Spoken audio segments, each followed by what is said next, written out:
Jangankan harta kami, jangankan anak kami, jangankan suami kami, jangankan rumah kami, jangankan jabatan kami. Inna lillah, diri kami ini pun milik Allah, bukan punya kami. Kalau dia yang punya, apa salahnya dia ambil? Maka ketika harta diambil, salah satu yang membuat manusia kehilangan ketika dia merasa memiliki. Ini punya saya, ini milik saya. Kalau orang sudah terlampau memiliki, maka ketika hilang muncul kekecewaan. Maka jangan pernah merasa memiliki hak mutlak. Ini rumah punya siapa? Rumah punya saya, namanya nama saya. Tapi itu titipan Allah, kapan dia mau diambil. Kalau yang menitipkan mengambil, tempat penitipan barang, kita cuma tukang jaga. Pak, titip helm ya? Ya, ini nomornya. Pak, titip mobil ya? Ya, ini parkirnya. Pak, titip HP ya? Ya, ini. Pak, titip tas ya? Ya. Kita cuma penjaga barang titipan. Lalu ketika pemiliknya mengambil, kenapa marah? Orang bukan punya kita kok. Ketika salah sangka, makanya kita selalu sering salah sangka. Kita sangka punya kita, padahal bukan punya kita. Makanya ujung surat Al-Baqarah, baca setiap hari. Asar dibaca sekali, subuh dibaca sekali dalam maksurat. Lillahi ma fis samawati wa ma fil ardh. Itu bukan mantra. Orang baca cepat karena ingin mau baca cepat maksurat. Lillahi ma fis samawati wa fil ardh. Itu bukan mantra. Kita sedang diingatkan pagi sekali, sore sekali. Lillahi ma fis samawati wa ma fil ardh.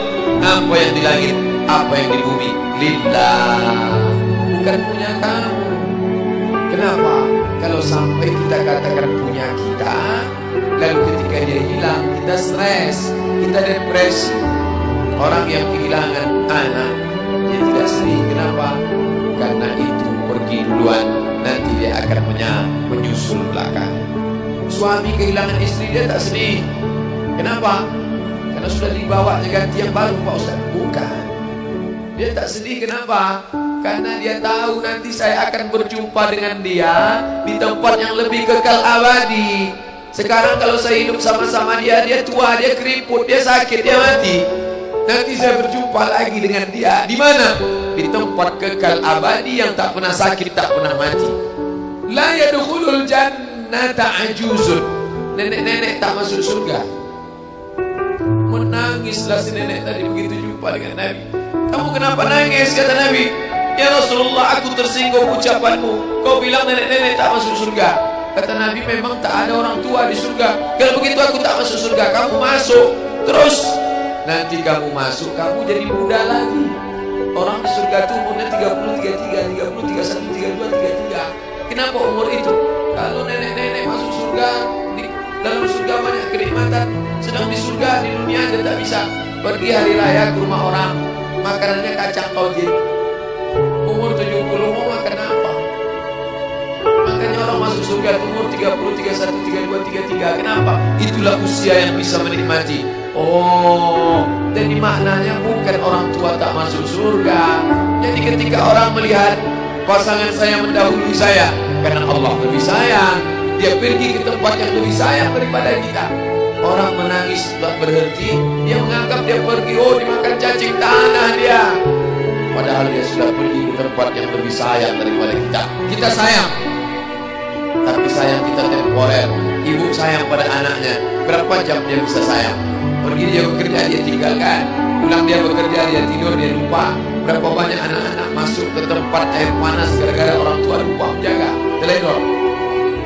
Berapa banyak anak yang jatuh cacat, orang tua yang katanya sayang, tapi sayangnya itu terbatas. Dia sudah pergi ke tempat yang lebih sayang. Siapa dia? Bismillahirrahmanirrahim. Dengan nama Allah yang Maha Pengasih dan Maha Penyayang. Maka ketika ujian itu datang, ayat ini hilang. Saat ujian itu datang, ayat yang dikaji malam ini, hadis yang dikaji malam ini hilang, terbang, melayang, tak berkesan. Ada orang lain yang mengingatkan. Tadi pagi saya takziah. wajah sahabat saya ini ustaz, tapi tadi wajahnya lusuh. Turun, nampak dia sedang bersusah hati. Maknya meninggal dunia. Saya bisikkan ke telinganya satu kalimat, satu ayat, inna lillahi wa inna ilaihi raji'un. Waktu datang, waktu mau pulang saya peluk kuat dia, inna lillahi wa inna ilaihi raji'un. Apa tak tahu dia ayat itu? Tahu. Dia ustaz, dia sering menceramahkan ayat itu, dia hafal ayat itu. Kenapa ustaz ingatkan? Hari itu ayat itu hilang dari kepalanya. Yang terbayang adalah wajah ibunya yang dulu membesarkan dia 9 bulan 10 hari menyusukannya, 2 tahun membesarkannya, 9 bulan 10 hari mengandungnya, 2 tahun dia susukan, mengalir darah si ibu dalam badannya. Saat melihat ibunya terbujur kaku, hilang ayat itu, hilang hadis itu. Datang orang lain mengingatkan dia, ditepuknya bahunya, wabashiris sabirin, berikan kabar gembira kepada yang orang sabar, alladzina idza asabatuhum musibah, ketika ujian itu datang, qalu, mereka berkata, inna lillahi wa inna ilaihi raji'un. Tapi tak semuanya tahan, tak semuanya kuat. Ketika ujian itu datang, as-sadmatul ula, innamas sabru fi sadmatil ula, pukulan. Ketika pukulan itu datang bergoncang. Berapa banyak orang bercerita, Pak Ustaz, ketika sampai berita itu rasanya lunak tanah di dipijak, Pak Ustaz. Bergoyang dunia ini, Pak Ustaz. Pukulan yang sangat kuat. Dan tak jarang ketika pukulan itu datang bertubi-tubi, akhirnya dia mulai senyum. Selama ini nengok orang lewat sini, lama-lama nengok oplet lewat sini.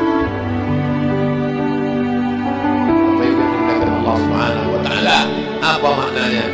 Tidak ada tempat bersandar yang paling kuat kecuali dia. Bersandar di sebatang pohon, pohon akan laku. Bersandar kepada orang, orang akan mati.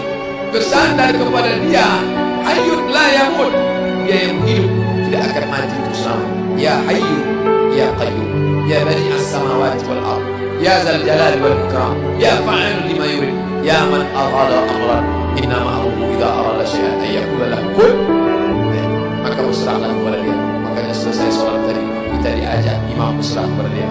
La ilaha illallah wahdahu la syarika lah, lahul mulku wa lahul hamdu yuhyi wa yumiit. 4 inilah yang membuat orang kuat. Lahul mulku, kalau kekuasaanmu hilang, jangan kau sedih. Kenapa? Karena yang punya itu dia. Lahul mulku. Kalau kau dulu dipuji-puji orang, jangan kau sedih. Kenapa? Karena yang punya pujian dia. Lahul mulku walahul hamdu. Kalau keluargamu hilang, jangan kau sedih, karena punya dia. Yuhyi wa yumiit. Dia yang menghidupkan, dia yang memutihkan.